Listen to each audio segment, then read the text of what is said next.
Chinese box office തകർത്തെറിഞ്ഞൊരു cinema. കൊറിയയിലും ഇന്തോനേഷ്യയിലും കോടികൾ വാരിയ അതേ കഥ ഇപ്പോൾ സാക്ഷാൽ ഹോളിവുഡിലേക്കും. ലോക സിനിമാ ചരിത്രത്തെ തന്നെ ഞെട്ടിച്ച ആ ബ്രഹ്മാണ്ഡ ചിത്രം ഏതാണെന്ന് ചോദിച്ചാൽ ഒറ്റ ഉത്തരമേ ഉള്ളൂ: നമ്മുടെ സ്വന്തം ജോർജ് കുട്ടിയും ദൃശ്യവും. വെറുമൊരു കേബിൾ ടിവിക്കാരന്റെ കഥ ലോകം മുഴുവൻ തരംഗമാകാൻ കാരണം എന്താണ്? ഇവിടെ ആദ്യം പറയേണ്ടത് സിനിമയിലെ ഇമോഷനാണ്.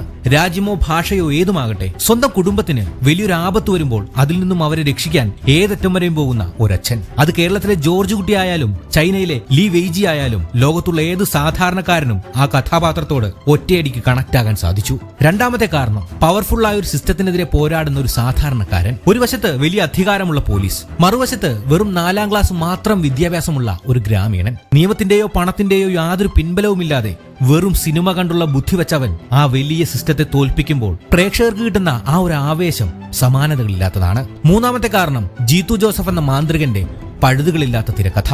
കൊലപാതകം മറച്ചുവെക്കാൻ നായകൻ കൊണ്ടുവരുന്ന വഴികൾ, പ്രത്യേകിച്ചും ആ ഓഗസ്റ്റ് 2, 3 തീയതികൾ വെച്ചുണ്ടാക്കിയെടുത്ത അലീബി ലോകത്തെ മുഴുവൻ സിനിമാസ്വാദകരെയും ഞെട്ടിച്ചു കളഞ്ഞു. ഒരു കൊലപാതകയെ പ്രേക്ഷകർ തന്നെ ന്യായീകരിക്കുന്ന തരത്തിലേക്ക് ആ സ്ക്രിപ്റ്റ് നമ്മെ കൊണ്ടുപോയി. വഴിയിൽ എവിടെയെങ്കിലും ഒരു മഞ്ഞ സെൻകാർ കണ്ടാൽ, പണി നടക്കുന്ന ഒരു പോലീസ് സ്റ്റേഷൻ കണ്ടാൽ നമ്മൾ മലയാളികൾക്ക് ഓർമ്മ വരുന്നത് ഒരേ ഒരു പേരാണ്: ജോർജ് കുട്ടി.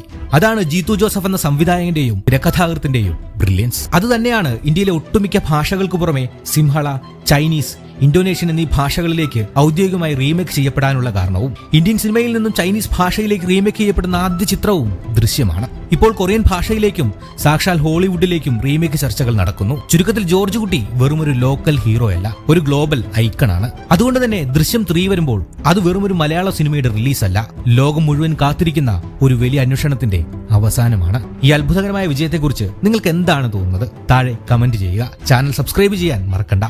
മറ്റൊരു വിഷയവുമായി ഇനിയും വരാം.